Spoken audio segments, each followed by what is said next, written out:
El sol caía lento sobre las colinas cuando Tomás Herrera, un joven ranchero de mirada cansada y manos endurecidas por las riendas, fue llamado al campamento Epechi por última vez. Llevaba años comerciando caballos y ganado con la gente del jefe Ojo de Lluvia, un anciano guerrero que siempre lo había tratado con una mezcla extraña de desconfianza y respeto. Esa tarde, sin embargo, el mensajero llegó al rancho con urgencia en la voz. El jefe está muriendo, dijo el muchacho en español torpe, te pidió a ti. Solo a ti. Tomás sintió un peso raro en el pecho. Montó sin hacer demasiadas preguntas, y cabalgó entre la hierba seca, siguiendo el humo que se levantaba del valle. Cuando cruzó el estrecho paso de rocas, vio el campamento más silencioso que nunca. No había cantos. No había risas infantiles. Solo un murmullo grave de voces, y el chisporroteo del fuego central. Los perros levantaron la cabeza al verlo, pero no ladraron. Era un hombre conocido. 2 guerreros lo escoltaron hasta la gran tienda del jefe. Al entrar, el olor a hierbas quemadas y sudor viejo casi lo hizo retroceder. Ojo de Lluvia estaba recostado, sobre pieles, el rostro hundido, los ojos pequeños como brasas, a punto de apagarse. A un lado, de pie, había 2 mujeres jóvenes, ambas con el cabello negro trenzado y collares de cuentas azules. Una llevaba un vestido oscuro con bordados rojos en el borde. La otra una manta clara sobre los hombros. Las 2 tenían algo en común que Tomás no pudo ignorar. Eran hermosas, sí, pero sobre todo, sus miradas eran inquietas y alertas, como si midieran cada movimiento de todos a su alrededor. Tomás se acercó despacio. Se quitó el sombrero y agachó la cabeza. Viejo amigo, murmuró, aunque sabía que aquel hombre nunca lo había llamado así. Solo lo había tratado con seca cordialidad. Ojo de Lluvia levantó una mano temblorosa y señaló una piedra cerca de su lecho. Siéntate, ranchero, dijo en español lento. Hoy no viniste a hacer tratos de ganado. Viniste a escuchar mi última decisión. El corazón de Tomás golpeó más fuerte. Pensó que el jefe quizá quería que cuidara del rebaño del clan a cambio de unas cuantas monedas o que mediara con los soldados del fuerte cercano. Nada lo preparó para lo que escuchó después. Estas, dijo el anciano, señalando a las 2 mujeres, son Nera y Sewa, mis esposas jóvenes. Cuando yo muera, no quedarán hombres de mi familia para protegerlas. Los ancianos temen que otros guerreros peleen por ellas y el campamento se llene de sangre. Tomás levantó la vista con asombro. Sintió la sangre subirle a la cara. No entendía hacia dónde iba aquel discurso, pero no le gustaba. Ojo de Lluvia tomó aire con dificultad y continuó. Hace años vi que tú no miras a las mujeres de mi pueblo como botín, sino como gente. Vi que cuidas tu palabra. Por eso hice un trato con los espíritus. Cuando mi aliento se acabe, tú heredarás a mis 2 esposas. Las protegerás como esposo ante el clan, pero jamás como dueño. Dentro de la tienda, el silencio fue tan profundo que se escuchó el crujir de la leña fuera. Nera apretó los labios, Sewa bajó la mirada. Ninguno habló. Tomás sintió que el mundo se le encogía. Yo no puedo, alcanzó a decir, soy ranchero. No, jefe Pechi. El anciano soltó una risa corta, que terminó en tos. Precisamente por eso, murmuró, porque no eres de los nuestros. Ningún guerrero podrá acusarte de querer tomar mi lugar. Ellos seguirán al que elijan. Tú solo cuidarás lo que yo más temo perder. Sus ojos buscaron los de Tomás con una fuerza que no parecía de un moribundo. Te doy a Nera y a Sewa como esposas ante la ley del campamento. Pero también te doy una carga que no entiendes todavía. Tomás tragó saliva. Miró a las mujeres. Nera lo sostuvo la mirada, firme, desafiante. Sewa apenas la alzó con miedo y curiosidad mezclados. No quiero comprar esposas, dijo en voz baja. Ojo de Lluvia negó con la cabeza. No las compras, las heredas.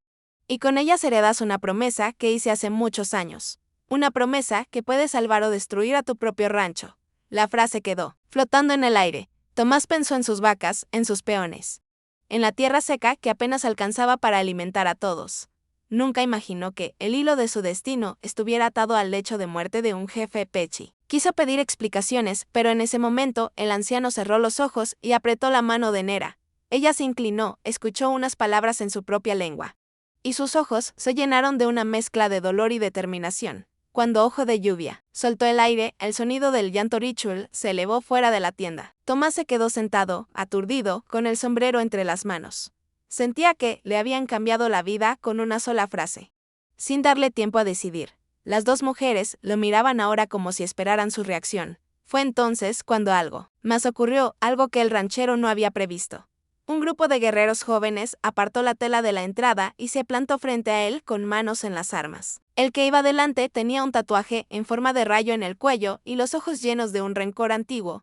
Se llamaba Koto y había combatido al lado de Ojo de Lluvia en más de una batalla. Para él, la idea de un ranchero heredando a las esposas del jefe era una ofensa. Ese hombre, dijo Koto en voz clara, no es de nuestra sangre. No es digno de llevar el peso de lo que el jefe dejó. Si el viejo le regaló a sus esposas, entonces tendremos que probar si los espíritus están de acuerdo. Tomás entendió que la herencia que acababa de recibir no era solo moral ni sentimental. Era una chispa lanzada sobre un montón de leña, seca en medio del valle, y el fuego, tarde o temprano, iba a encenderse. Al día siguiente, el cuerpo de Ojo de Lluvia fue velado según la costumbre del clan. Los cánticos se mezclaban con el humo y el llanto controlado de las mujeres. Tomás permaneció en el borde del círculo, sin saber exactamente en qué lugar le correspondía estar. No era de la tribu, pero el jefe lo había llamado en su último aliento y le había dejado una herencia que nadie más conocía por completo. Cada vez que sus ojos se cruzaban con los de Nera o Sewa, sentía un pinchazo de responsabilidad que no había pedido cuando terminó la ceremonia. Los ancianos se reunieron en torno al fuego central. Llamaron a Tomás, a Nera y a Sewa al interior del círculo. Koto estaba allí también, con el ceño fruncido, los brazos cruzados como si contuviera a duras penas las ganas de desenvainar el cuchillo. Uno de los viejos tomó la palabra. Ojo de Lluvia habló antes de que el espíritu lo llamara, dijo. Su voz estaba ronca, pero cada frase pesaba como una piedra. Dijo que Tomás Herrera debía hacerse responsable de Nera y de Sewa, según la ley de los hombres blancos y bajo la protección de los espíritus. El murmullo se levantó como una ola. Algunos miraron a Tomás con desconfianza, otros con abierta hostilidad. Koto dio un paso adelante. Ojo de Lluvia estaba cansado, protestó. Tal vez confundió recuerdos. Este hombre no es de nuestra sangre. ¿Por qué debe quedarse con lo que pertenecía al jefe? La pregunta quedó flotando en el aire, peligrosa. Nera levantó la barbilla. Era la mayor de las dos, de rasgos afilados y ojos que parecían ver demasiado. Habló en Pechi primero, para los suyos, y luego, esforzándose, repitió en español para que Tomás la entendiera. Mi esposo eligió, dijo, y su elección fue hecha en presencia de los espíritus. No dio nuestras vidas a este hombre como si fuéramos caballos, solo las puso bajo su sombra, mientras el aprende que prometió el jefe Sewa, más joven y silenciosa.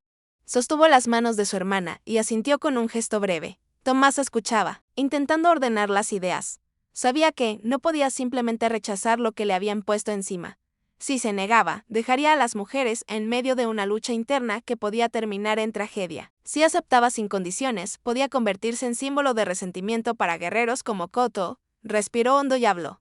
No vine a robar esposas, dijo claro. Que cada uno lo entienda.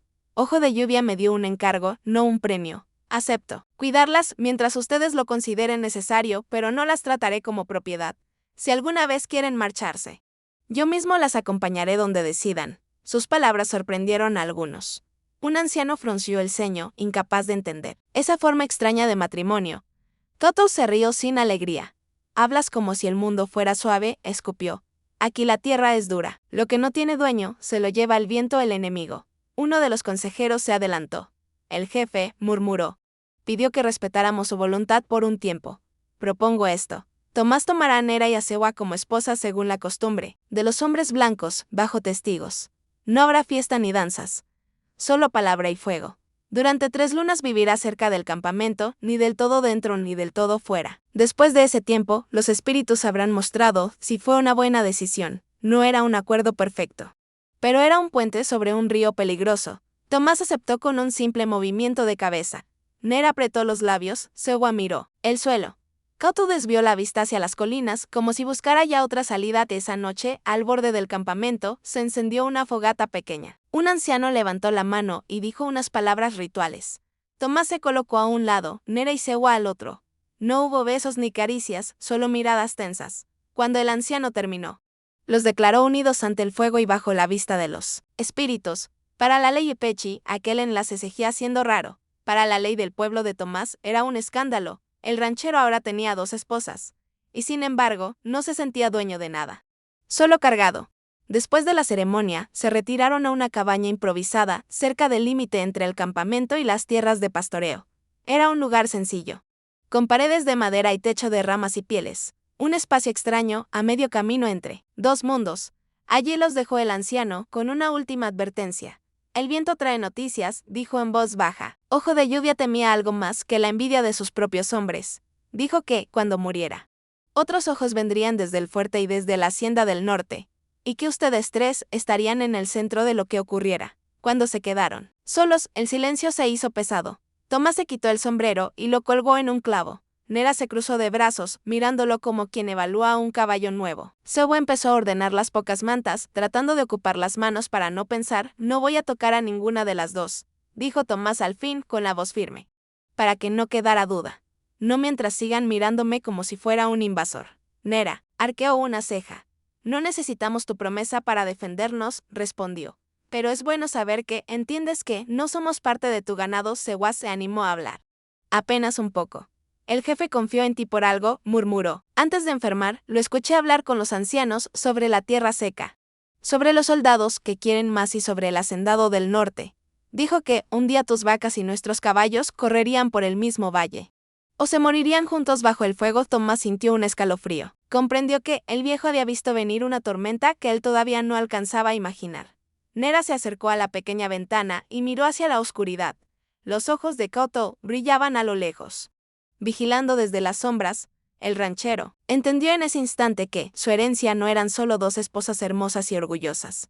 Era una posición incómoda en medio de fuerzas que ya se estaban moviendo, y que lo inesperado quizá no era haberlas recibido, sino lo que todos los demás planeaban hacer con esa nueva realidad.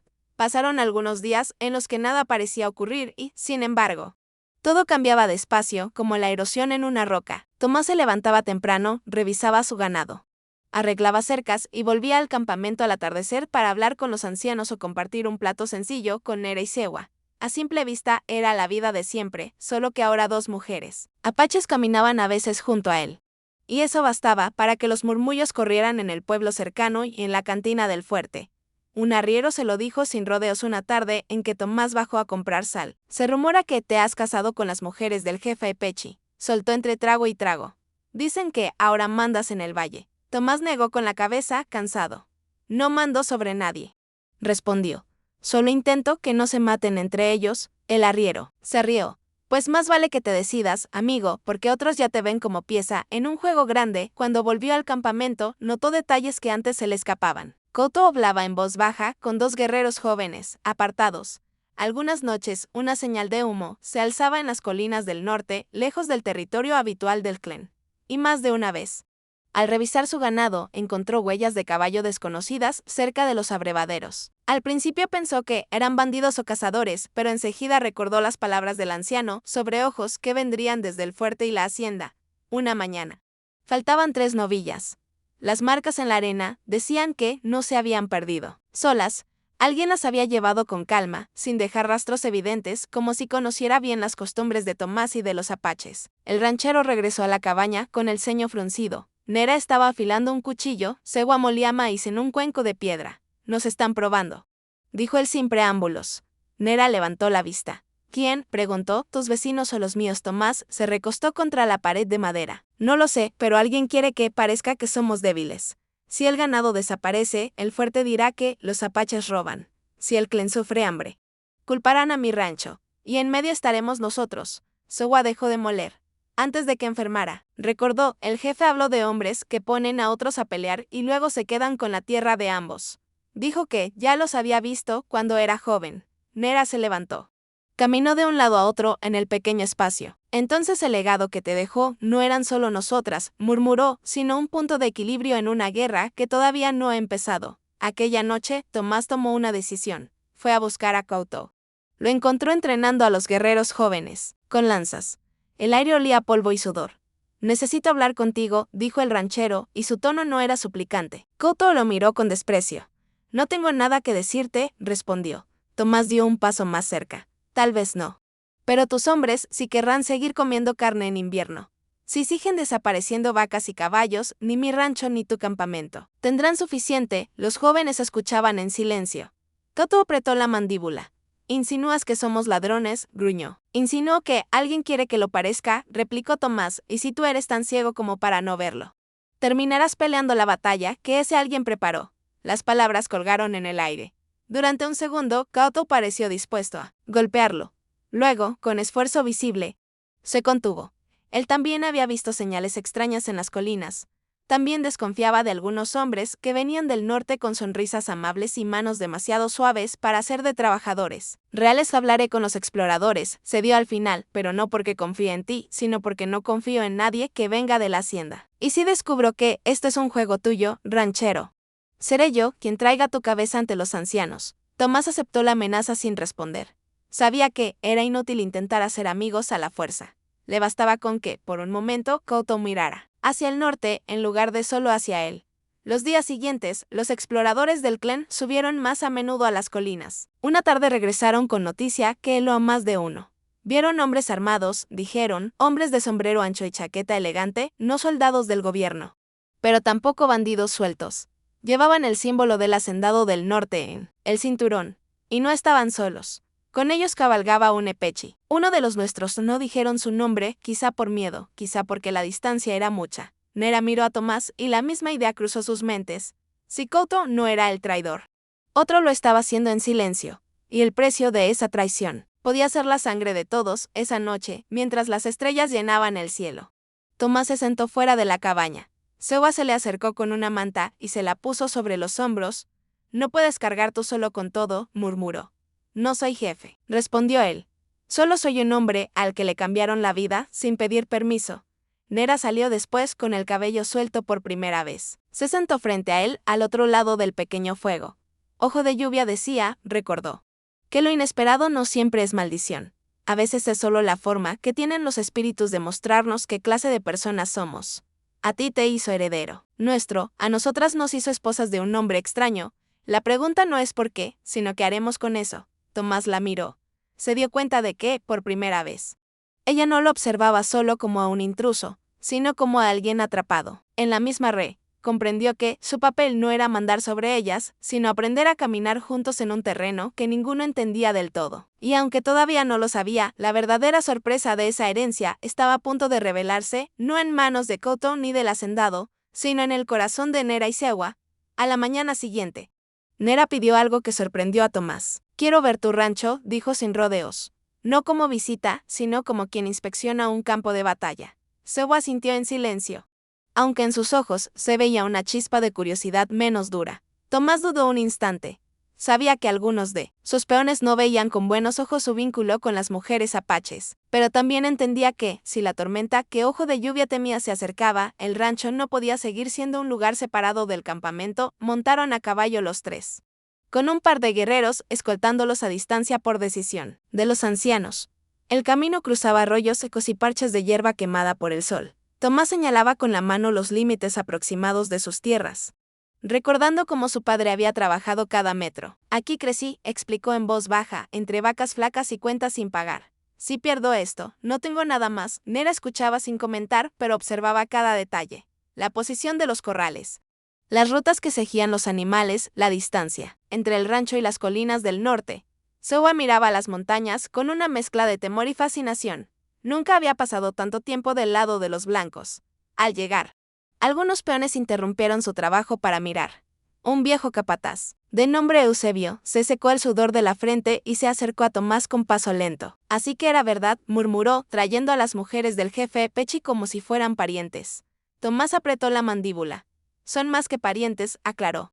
Son mi responsabilidad. Eusebio la saludó con un gesto seco. He vivido bastante para saber que la tierra no elige bandos, dijo, solo aguanta o se muere. Si ellas vienen a ayudar a que esto aguante, me parece bien. Si traen problemas, los problemas caerán sobre todos. Las palabras no eran amables, pero tampoco abiertamente hostiles. Nera inclinó la cabeza en señal de respeto. No queremos tu rancho, respondió. Queremos que ni el nuestro ni el tuyo ardan, por culpa de hombres que miran el mapa y solo ven líneas, no familias. Durante el día, recorrieron los alrededores. Nera pidió ver los puntos donde el ganado bebía agua, los senderos que llevaban hacia la hacienda del norte y los que llevaban al fuerte. Tomás notó que su mente trabajaba como la de un estratega. No pensaba en collares ni en mantas, sino en rutas de ataque y defensa. Sewa, más callada, tomaba nota de los lugares donde se podía esconder gente o mercancía, de las pequeñas cuevas en la roca y de los bosques de mezquites, al mediodía, bajo la sombra de un árbol. Tomás no pudo evitar preguntar. ¿Por qué les importa tanto mi rancho?, dijo. Podrían limitarse a cuidar su campamento y dejar que el resto del mundo se ahogue solo. Nera tomó un trozo de pan que Eusebia había traído y lo partió en tres. «Porque mi esposo no te dio solo a nosotras», respondió, «te dio la otra mitad de un acuerdo que tú no conoces». Sewa miró a su hermana como dudando. Al fin, se decidió a hablar. «Hace años», contó. «Cuando el ejército quiso tomar más tierra, el jefe viajó en secreto hasta esta zona. Se reunió con tu padre y con el hacendado del norte. Propuso algo, que el valle fuera tierra compartida, no de un solo amo. Tu padre dudó, el hacendado se rió. Al final, nada se firmó, pero Ojo de Lluvia dijo que, si algún día tu rancho y nuestro campamento unían sus sombras, el valle se salvaría». Tomás sintió que el suelo se volvía más ligero y más pesado a la vez. Nunca había escuchado esa historia. Su padre siempre había hablado del jefe Pechi como de un hombre difícil, pero nunca como de alguien con quien se hubiera sentado a negociar de igual a igual. Tal vez, pensó, el viejo había guardado ese fracaso como una espina que prefería no tocar. «Entonces entendí», dijo Nera, «por qué te llamó cuando la muerte se acercó. No porque quisieras esposas jóvenes, sino porque, a través de nosotras, dos mundos podían sentarse otra vez a la misma mesa. No somos tu premio. Somos tu puente». La frase lo golpeó con fuerza. De pronto, la idea de heredar a dos bellas esposas dejó de ser un escándalo exótico y se convirtió en una responsabilidad política que nunca había buscado.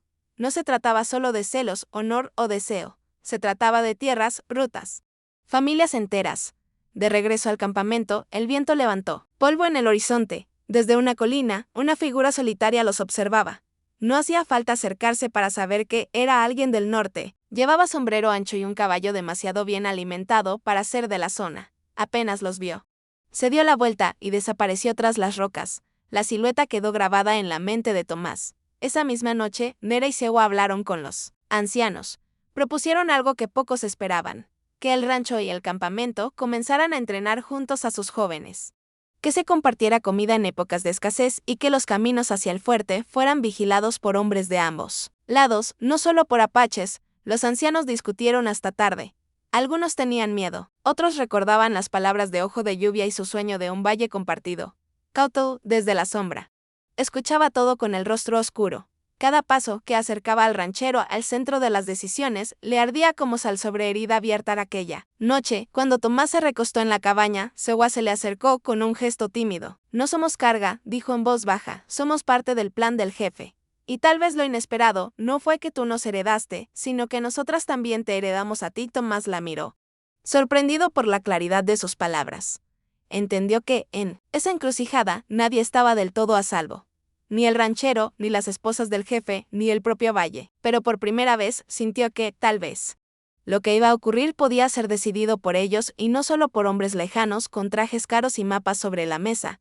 No pasó mucho tiempo antes de que el hacendado del norte se mostrara sin máscaras. Una tarde, mientras Tomás y algunos peones revisaban una cerca caída, vieron acercarse una pequeña comitiva de jinetes. Al frente venía un hombre de barba recortada, chaleco oscuro y botas relucientes. Llevaba el sombrero ladeado y una sonrisa que no alcanzaba a sus ojos. Detrás de él, dos pistoleros y un capataz gordo miraban el terreno como quien evalúa una mercancía. Tomás se adelantó, con el rifle colgado en la espalda pero sin la mano en el gatillo. «Don Julián», saludó con neutralidad. El hacendado sonrió más. «Tomás Herrera», respondió, «el hombre del que todos hablan últimamente. Dicen que ahora no solo cuidas vacas, también mujeres apaches». La frase cayó con la delicadeza de una piedra. Tomás no cambió la expresión. «Cuido lo que me encargan», dijo, «de igual que usted cuida sus tierras». Don Julián rió, divertido. «Mis tierras están bien», aseguró, «pero algunos dicen que este valle necesita un dueño claro. No tantos jefes y acuerdos raros». Tu padre lo entendía mejor. El nombre del padre de Tomás se clavó en el aire. El hacendado se acercó un poco más, bajando la voz. «Él y yo hablamos muchas veces de este valle», recordó. Sabía que una sola mano fuerte podía convertirlo en oro. Pero se fue antes de tiempo. Ahora tú estás aquí. Y, curiosamente, también las esposas del viejo jefe Pechi. Tomás sintió un cosquilleo incómodo en la nuca. No era difícil imaginar de dónde venían los rumores. Tal vez alguno de sus propios peones hablaba más de la cuenta en la cantina. Tal vez algún explorador del clan había sido cejido de vuelta. Tomás decidió no negarlo. «Evidente sí», dijo, «Nera y Sewa están bajo mi protección, y bajo la de su gente». Don Julián chasqueó la lengua. «Protección», repitió como si probara la palabra. En otros tiempos, las mujeres de un jefe derrotado se ofrecían como garantía de paz. Se las enviaba a la hacienda, al fuerte, a donde hiciera falta. Ahora resulta que se las queda un ranchero cualquiera. No deja de ser curioso. Detrás de él, uno de los pistoleros se rió en voz baja. Tomás se sintió hervir. No eran palabras dichas al azar. Eran tanteos, pequeñas puñaladas, para ver cómo reaccionaba. Mantuvo la calma. No soy un jefe, dijo, solo cumplo un último deseo. Si viene por ganado, podemos hablar de precios. Si viene por personas, pierde el viaje por un momento. La sonrisa de don Julián se apagó. En sus ojos apareció un destello. Frío, no he venido a comprar ni a robar, aseguró. Al menos no hoy. He venido a ofrecer. El ejército quiere ampliar el fuerte. Necesitan paso libre y comida. Yo puedo venderles. Tú podrías perderte en medio de ese trato.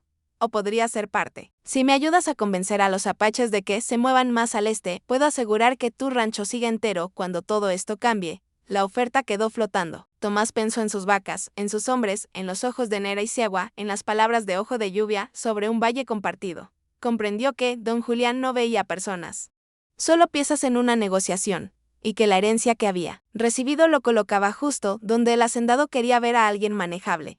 Lo pensaré, dijo al final, sin mostrar sus cartas. Don Julián sonrió de nuevo. Hazlo pronto, aconsejó, porque el viento cambia rápido. Y cuando cambie, algunos se quedarán sin silla en esta danza.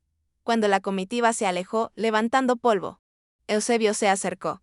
Ese hombre trae la mirada de quienes encienden fuego y luego dicen que fue accidente, murmuró.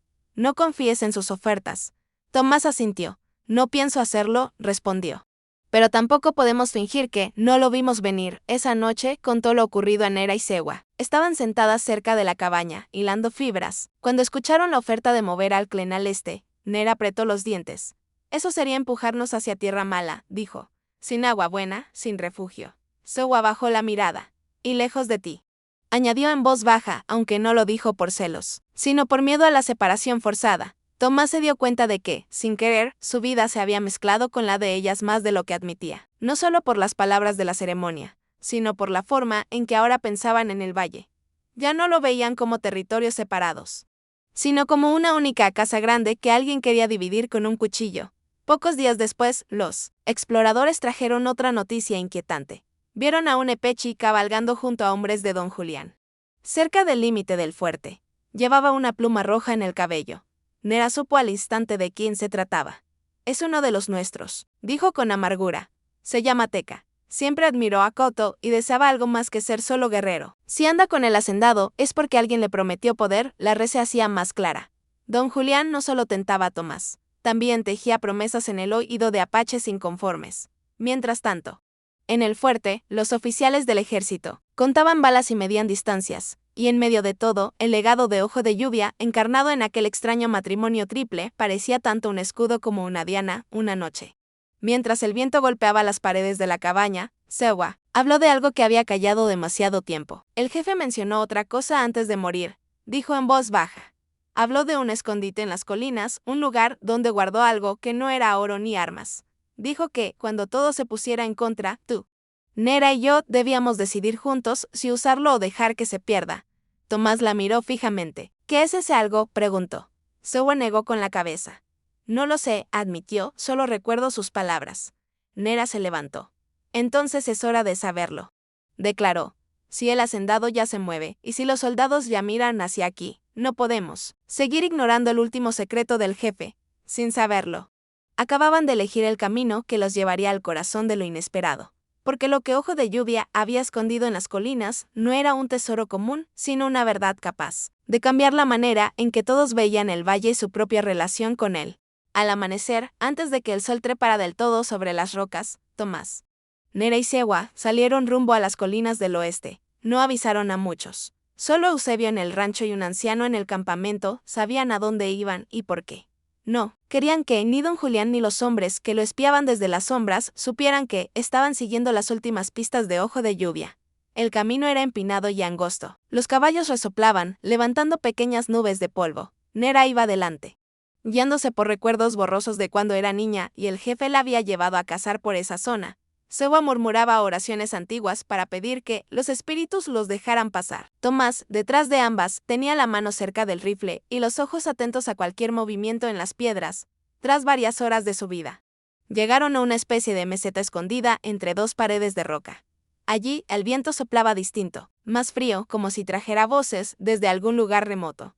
Nera desmontó y se acercó a una grieta oscura en la piedra. Aquí, dijo, debería estar. No parecía haber nada, solo sombras, pero cuando se inclinó y pasó los dedos por el borde, encontró un hueco tallado a mano. Sewa se arrodilló a su lado. Entre las dos tiraron de algo pesado. De la grieta salió una caja de madera vieja, envuelta en pieles que olían a humo antiguo. Tomás las ayudó a ponerla en el suelo. Tenía marcas grabadas con cuchillo, símbolos que el ranchero no entendía, pero que hicieron que las hermanas se miraran con respeto y un poco de temor. Nera respiró hondo y abrió la tapa. Dentro no había oro ni joyas, había papeles. Muchos, cuidadosamente doblados, escritos con una mezcla de español torpe y firmas temblorosas. También había un pequeño cuaderno de tapas ásperas. Tomás lo tomó con manos inseguras y lo abrió. Reconoció de inmediato la letra cuadrada de su padre, leyó en voz alta algunos fragmentos. En esas páginas, su padre contaba reuniones secretas con Ojo de Lluvia y con un oficial del gobierno de hacía años. Hablaban de un acuerdo que nunca se firmó, de un proyecto de dividir la tierra con justicia entre apaches, rancheros pobres y el gobierno, dejando fuera a los grandes hacendados. Había incluso un borrador de contrato, donde se mencionaba por nombre a la familia Herrera y al clan de Ojo de Lluvia como guardianes conjuntos del valle. Tomás sintió un nudo en la garganta. Su padre no había sido solo un pequeño ranchero, resignado. Había intentado cambiar algo grande y había fracasado. Tal vez por eso nunca le habló del tema, por vergüenza o dolor. Nera tomó uno de los papeles. Dijo, tiene la firma del padre de Coto, y la de un anciano que aún vive. Si el clan viera esto, recordaría que no todos los tratos con los hombres blancos fueron traición. Sewa encontró otra cosa en la caja. Era un mapa más detallado que el que habían visto antes, con marcas en rojo, donde se planeaba construir un nuevo fuerte, y marcas en azul, donde se proponía crear zonas protegidas para la caza y el pastoreo. En una esquina, un nombre estaba subrayado: Julián Ríos, el mismo que ahora jugaba a ser amo del valle. Ojo de Lluvia no escondió dinero, murmuró Sewa, escondió pruebas. Pruebas de que el hacendado estuvo a punto de ser frenado, pero se salió con la suya cuando el acuerdo se deshizo. Nera asintió. Y dejó estas pruebas para que, cuando volviera a intentarlo, alguien pudiera detenerlo. Tomás se sentó en una roca, con el cuaderno de su padre en las manos. Sentía orgullo, rabia y tristeza mezclados. Entendió al fin que su herencia no eran solo tierras y deudas, ni solo dos esposas apaches. Era también un lugar en una historia que venía de atrás. Una historia de promesas rotas que ahora podía intentar remendar si se atrevía. Tenemos que mostrar esto, dijo al fin, pero no a todos al mismo tiempo. Si don Julián se entera, quemará el valle antes de aceptar que alguien lo contradiga. Nera estuvo de acuerdo. Primero al consejo del clan, propuso. Luego a tus hombres en el rancho. Y después, quizá, al comandante del fuerte, si encontramos uno que tenga algo de justicia en las venas.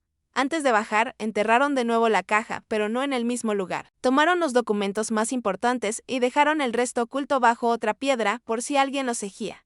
Cuando emprendieron el regreso, el sol ya empezaba a caer, pintando de naranja las rocas. No llegaron muy lejos antes de descubrir que no estaban tan solos como creían. En una curva del sendero, 3 jinetes bloqueaban el paso. 2 llevaban sombreros anchos y revólveres al cinto. El tercero, trenzas y una pluma roja en el cabello. Era Teca, el Pechi, que colaboraba con don Julián. Sonreía con la seguridad de quien cree tener ventaja. Mira nada más, dijo uno de los pistoleros, el ranchero y sus 2 esposas jugando a explorar las piedras. Teca clavó la mirada en Nera. El hacendado sabía que tarde o temprano vendrían a buscar lo que el viejo escondió, comentó.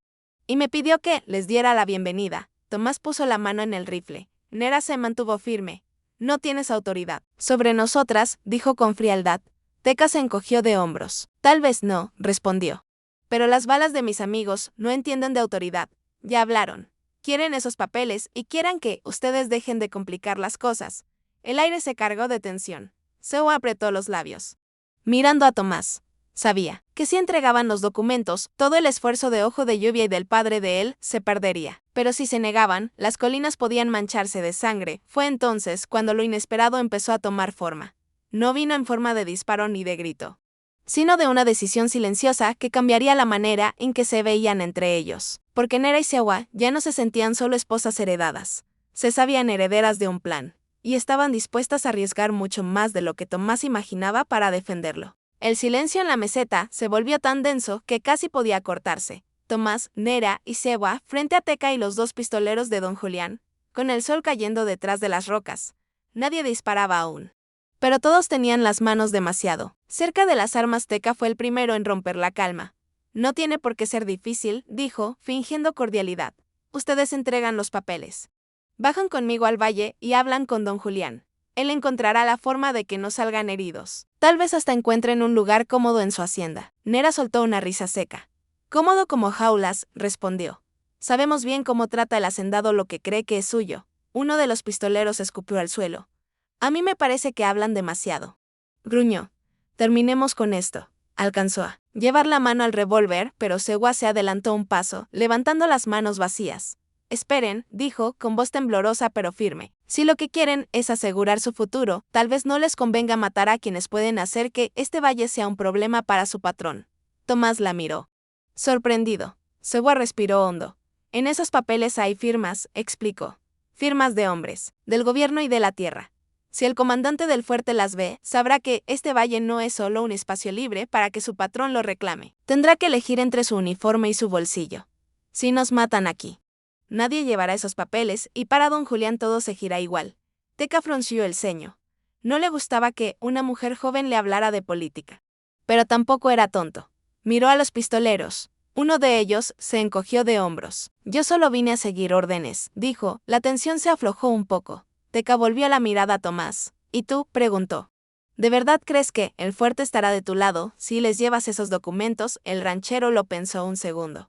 No lo sé, admitió, pero sé que, si no lo intentamos, seguro perdemos. Ahora todos juegan con rumores. Con algo escrito, al menos tendrán que mirarnos a la cara antes de decidir. Nera dio un paso adelante. Tú también estás cansado de ser solo brazo y nunca cabeza, murmuró. Don Julián te promete poder, pero siempre será su hombre, no el tuyo. Si ayudas a que estos papeles lleguen a donde deben. Tal vez no seas jefe, pero serás alguien que detuvo una injusticia, no alguien que la ayudó. Las palabras tocaron algo en el Pechi. Por primera vez, dudó lo suficiente para que el disparo no ocurriera. Al final, tomó una decisión que sorprendió a todos. Los dejaré pasar esta vez, dijo. No porque crea en su plan del todo, sino porque quiero ver hasta dónde llegan. Si mienten, el valle los tragará. Si dicen la verdad y logran algo, tal vez todavía quede un lugar para mí en un mundo que no dependa solo de su hacienda. Hizo un gesto a los pistoleros. Estos protestaron, pero obedecieron. Antes de irse, uno miró con odio a Tomás. Esto no ha terminado, gruñó. El ranchero asintió. Lo sé, respondió. Pero ahora al menos no termina aquí. El viaje de regreso fue pesado, pero distinto.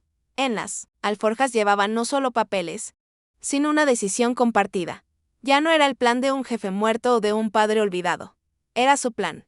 El de un ranchero y dos mujeres que el mundo consideraba una herencia.